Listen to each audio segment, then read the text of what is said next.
Estou aqui, o seu Castro, ele foi o último funcionário da ferrovia aqui em Miranda, e o seu Castro vai contar para a gente um pouco dessa história, como é que foi, um pouco da história da ferrovia e também o que se transformou a ferrovia hoje, né, seu Castro?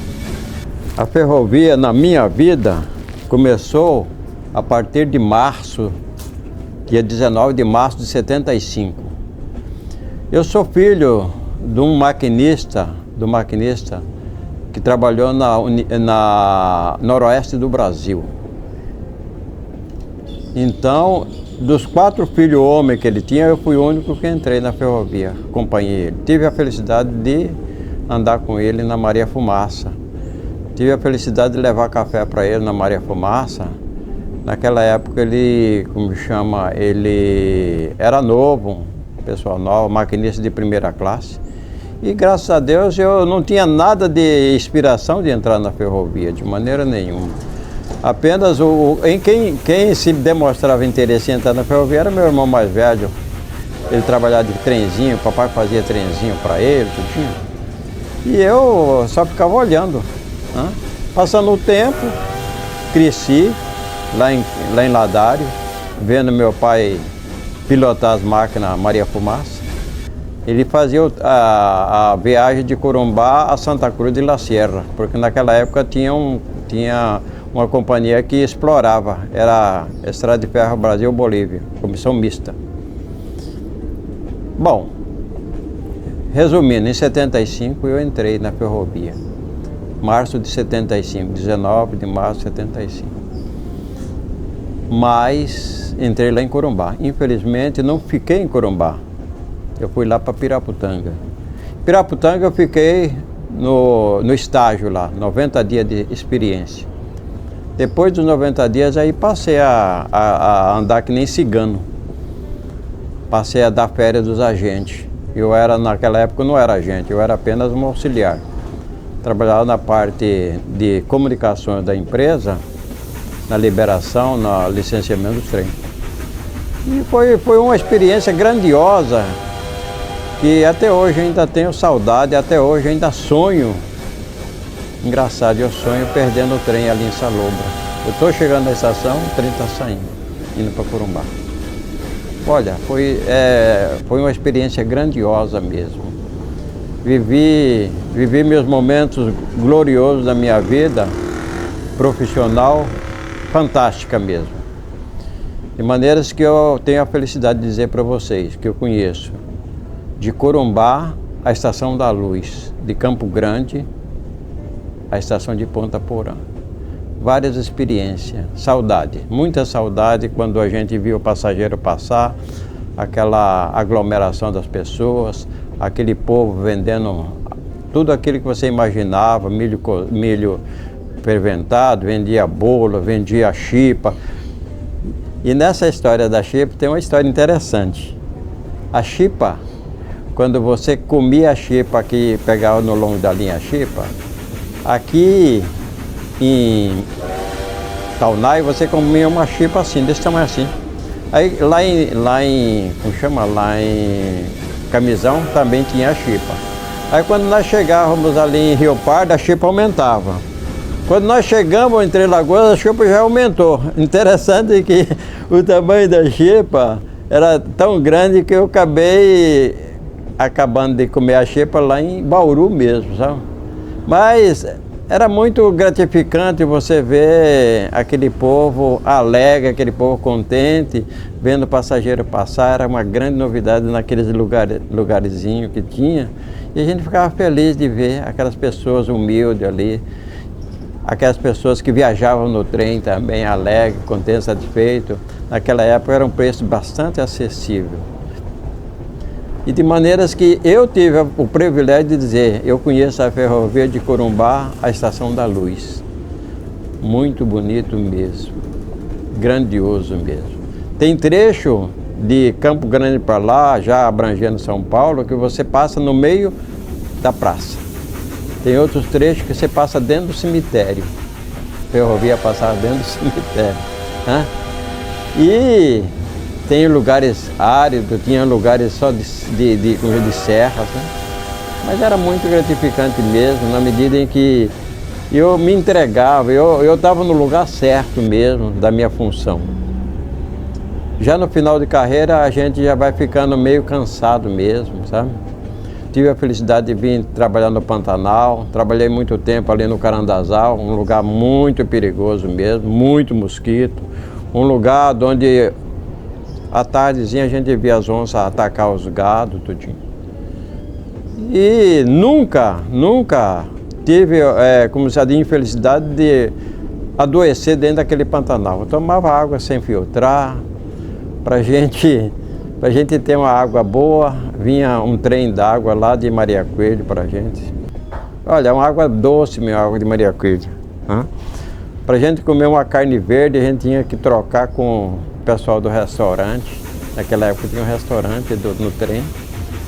E foi uma experiência grandiosa na minha vida. Vim embora pra cá por lá depois da ponte. Trabalhei aqui em Porto Carreiro. Trabalhei aqui em Salobra 4 anos. Tive a felicidade de trabalhar em Salobra. Foi gratificante também. Se você me perguntar quantas vezes você foi pescar no Rio Salobra, eu vou falar a verdade para você. Nunca eu saía para pescar e encontrava a companheirada e me levava para os ranchos. De maneiras que tive a oportunidade de ficar 4 anos ali com aquele povo ali, muito bom. Né? Aí vim embora para Miranda. Miranda foi uma experiência tremenda. Miranda. Foi muito grande a experiência, mas tive também muita infelicidade. O tio da minha esposa morreu aqui porque caiu do trem. De maneiras que tive a tristeza de ver meus amigos ir embora, tive a tristeza de ver muitos companheiros meus de tempo mesmo ir embora daqui. Veio muita gente de Bauru para trabalhar com a gente aqui, foi embora quase que a maioria. Eu vivi o auge do Noroeste, quando a época era o Renatão, que era o presidente. Era fantástico mesmo, sabe? De maneiras que a gente viveu um momento grandioso aqui na ferrovia, graças a Deus. Tinha 4 trens de passageiro. Fantástico mesmo, sabe? Muito mesmo fantástico mesmo.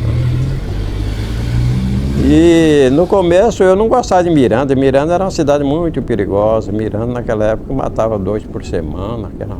Mas eu não sei, parece que era o meu destino estar em Miranda. Tive a felicidade de casar 2 vezes também. Tenho minha mulher, tenho meus 2 filhos. E graças a Deus eu sinto saudade desse trem passageiro.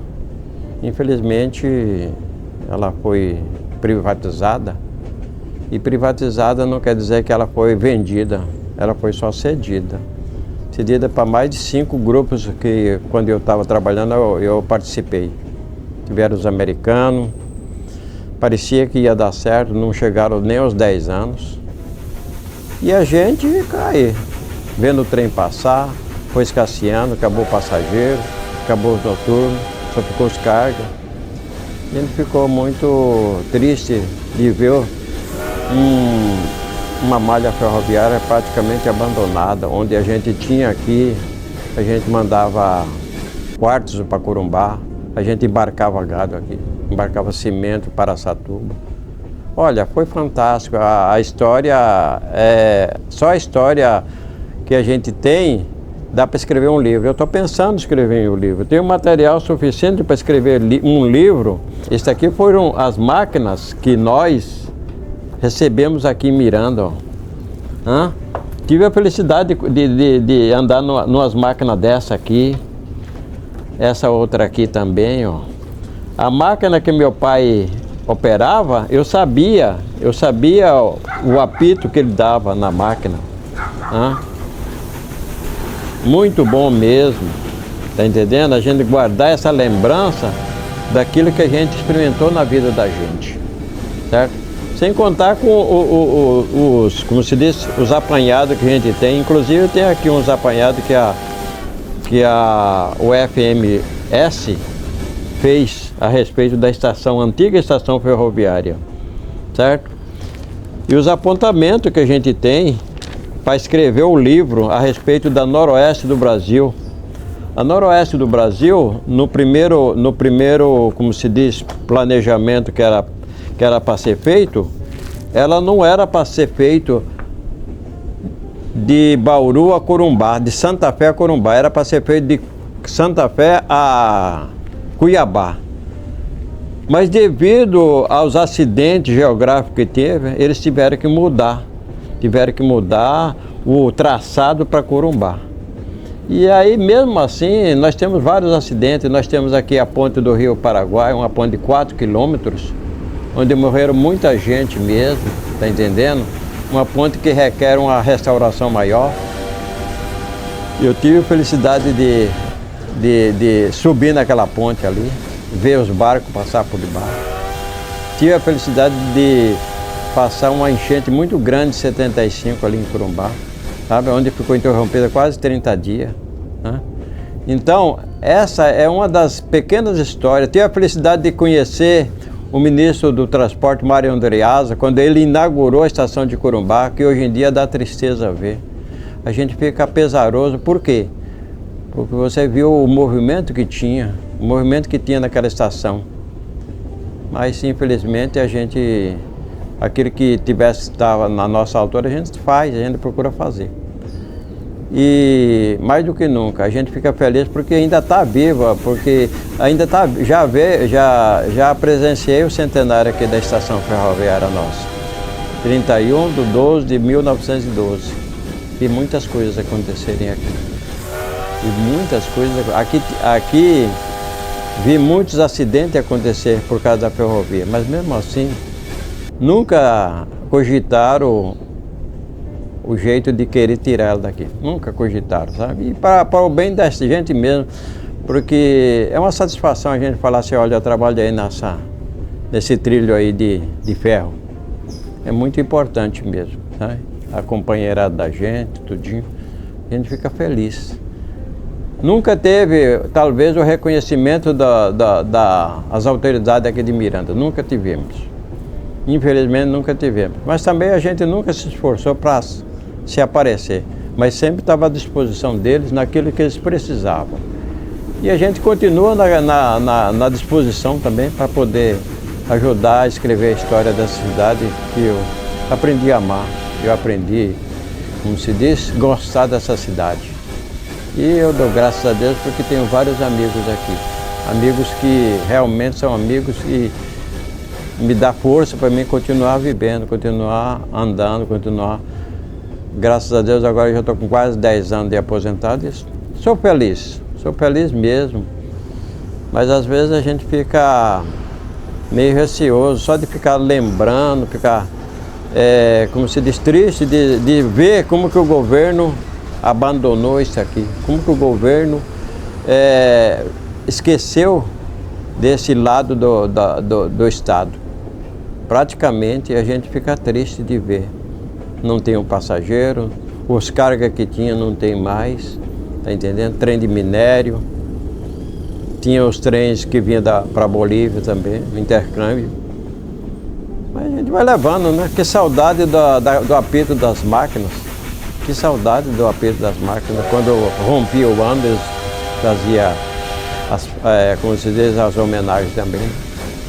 Mas a gente está aí, né, sobrevivendo, isso que é importante. Acima de tudo, é importante você ter boas lembranças, boa memória.